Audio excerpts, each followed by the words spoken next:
seluruh masyarakat, khususnya masyarakat Kota Tasikmalaya, bahwa perkembangan daripada penyebaran virus corona di Kota Tasikmalaya ini semakin meningkat.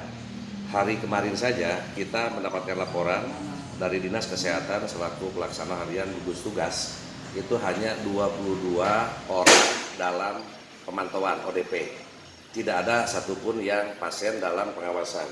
Hari ini satu hari 24 jam kita sudah mendapatkan laporan ada 42 orang dalam pemantauan. 8 sudah sehat gitu kan, berarti sisanya adalah pemantauan. Berarti 42 dari 22 naik 20 orang dalam satu hari. Dan hari ini kita mendapatkan 2 pasien dalam pengawasan PDP. Sedang sudah masuk ruang isolasi di Rumah Sakit Dr. Soekarjo. Jadi untuk itu saya menghimbau kepada seluruh masyarakat bahwa apa yang sudah kami sampaikan melalui edaran-edaran pengumuman baik dari pemerintah pusat, dari gubernur, termasuk kami di pemerintah daerah surat edaran, termasuk juga fatwa MUI adalah yang pertama, pola hidup sehat ini harus dilakukan di masing-masing rumah kita sendiri. Yang kedua adalah bagaimana kita menghindari daripada kerumunan orang banyak. Jadi ini kita hindari. Kita sudah nutup tempat-tempat keramaian supaya dihindari, termasuk anak belajar di rumah. Lalu ASN juga sekarang sebagian sudah bekerja di rumah. Ini tujuannya ada sama, menghindari kerumunan orang banyak. Kalau bicara social destination artinya menjaga jarak selama kegiatan, termasuk juga pelaksanaan Jumat di Masjid Agung Kota Tasikmalaya hari ini. Kita tetap melaksanakan, tetapi kita mencoba dengan jarak 1 meter setiap jamaah. Ini tujuannya agar masyarakat betul-betul memahami dan menyadari ini demi keselamatan semua, untuk diri sendiri, untuk orang lain, untuk keluarga, untuk yang kita cintai semua. Kenapa kita semua begitu masif kegiatan-kegiatan? Hindari. Awas, pakai masker, sering berbersih semua. Dalam artian kita bahwa virus ini penyebarannya sangat cepat sekali. Dan perlu kami sampaikan, kami pemerintah daerah termasuk pemerintah pusat juga ada keterbatasan dalam pelayanan kesehatan bagi orang yang harus mendapatkan pelayanan. Jadi kita tahu informasi bahwa virus ini bisa disembuhkan.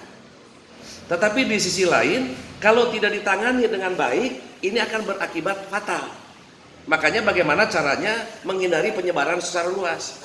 Jadi kalau kita menghindari penyebaran luas, sehingga kemampuan pelayanan kesehatan di Tasikmalaya pun bisa kita layani.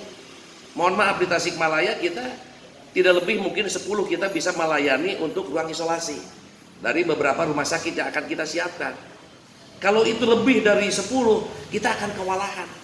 Termasuk juga dokternya, perawatnya, alat-alat medis, obat-obatan semua. Inilah kenapa pemerintah hari ini bagaimana memberikan penyadaran kepada masyarakat, mengedukasi kepada masyarakat, dan yang paling utama adalah melaksanakan daripada anjuran dalam arti demi keselamatan. Hindari kerumunan, setiap pertemuan kita bersih tangan, cuci tangan dan sebagainya. Hindari kontak tubuh karena bagaimanapun kita tahu, dan berdasarkan informasi yang kami terima dari data 42, kebanyakan orang-orang yang sering bepergian jauh di daerah-daerah yang sudah terpapar. Sebenarnya yang sudah kembali dari Jakarta, ada yang pulang dari Depok, ada yang pulang dari Bogor, ada yang pulang dari Bekasi, ada yang pulang dari Solo. Itu informasi yang kami terima. Makanya salah satunya karena kita tidak tahu siapa di antara kita, salah satu solusinya hindari. Dan kalau perlu ya kita menggunakan masker ini. Dalam arti kita ini sebagai bentuk ikhtiar kita, pencegahan kita.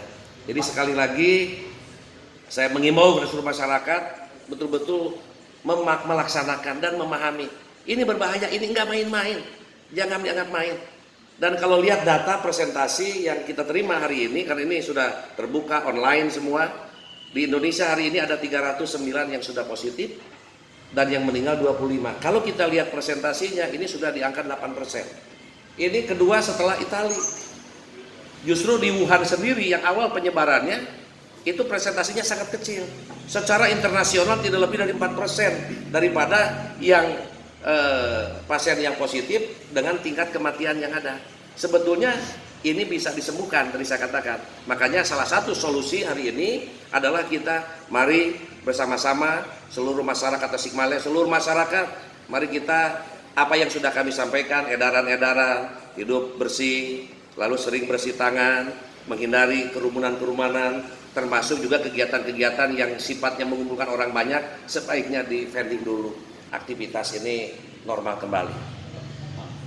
Sekarang kan penderita yang terinfeksi itu semakin banyak, Ya. Rumah sakit rujukan juga semakin Ya. banyak. Gitu. Apakah kota siap untuk menampung atau mengobati, mengisolasi pasien nanti, Pak? Siap, tidak siap, kita harus siap. Makanya kita sekarang sudah mulai menjajaki rumah sakit yang harus siap untuk menampung, untuk yang isolasi, termasuk alternatif yang kita upayakan. Kita sedang mencari hotel kita. Sedang kita jajaki, ada hotel yang kita coba kita disewa saja oleh pemerintah. Dalam artian untuk kita menjaga yang terburuk. Kita harus mengambil sesuatu yang terburuk kita. Karena hari ini informasi dari Kadis Kesehatan, kalau hari ini misalnya harus dirujuk ke tempat lain ke Jakarta, kelihatannya Jakarta pun sudah mulai menutup karena posisinya mereka juga sudah penuh. Makanya kita memaksimalkan Kota Tasikmalaya menyiapkan diri dari mulai ruang-ruang isolasi, tenaga medis, para medis, lalu juga alat pengaman diri, APD, termasuk obat-obatan. Tetapi yang paling utama dari itu adalah pencegahan. Ya, pencegahan. Makanya promotifnya Dinas Kesehatan mempromosikan sosialisasi, edukasi semua. Dari pihak kepolisian kemarin dengan Babin Kamtibasnya, Kodim dengan Babinsanya, MUI dengan seluruh para kiainya, forum pondok pesantren dengan pesantrennya, dengan para ajengannya, termasuk DMI. Ada 1062 masjid-masjid ini digunakan untuk mengedukasi, termasuk juga kader-kader kesehatan kita yang tersebar ada di Kota Tasikmalaya. Pak, untuk saat ini ada berapa ruang isolasi yang siap digunakan di Kota Tasikmalaya? Kalau rumah sakit baru yang kita siapkan adalah Rumah Sakit Dr. Soekarjo sama TMC termasuk JK. Dr. Soekarjo kemarin hanya ada 2, tetapi kita mencoba sekarang kita akan membuka maksimal. Kemarin Pak Dr. Wasiso selaku direktur, insya Allah kita mampu 7 katanya Pak. Jadi kalau kita hitung 10 saja, artinya kita harus mencoba mencegah jangan sampai melebihi dari 10 orang. Karena lebih dari 10 khawatir kita tidak bisa tertangani secara medis. Nah ini yang kita hindari hari ini. Jangan sampai grafiknya naik terus gitu kan, muncak terus, sedangkan kemampuan pelayanannya di sini. Sehingga kita hindari penyebarannya tidak masif, tidak cepat gitu kan. Makanya hindari kontak-kontak, ya kan. Tadi yang saya katakan, kebersihan lingkungan, bersih-bersih, pakai masker di tempat-tempat yang banyak orang dan sebagainya. Itulah yang kita harapkan dan kerjasama yang baik dari seluruh lapisan masyarakat. Ini demi keselamatan kita semua. Ya.